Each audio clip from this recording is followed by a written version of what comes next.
So these are the existing fog lights. You see they do a pretty good job, although they're hard for me to align since they are kind of stuck in there, sort of funky. So you see one's pointing a little more down than the other one is. But we'll see how the ZMoon ones that I bought compare. And there is the ZMoon with the white light, just to give you kind of an idea. You see it has a very wide light. That's just one bulb, that's not even two, and it's lighting up similar to the two that are on the car now.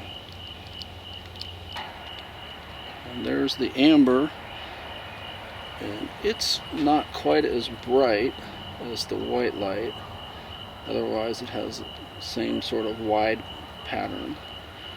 So these are definitely ideal for fog lights because they're going to be low, and so you want them wide, you don't want them up and down like that.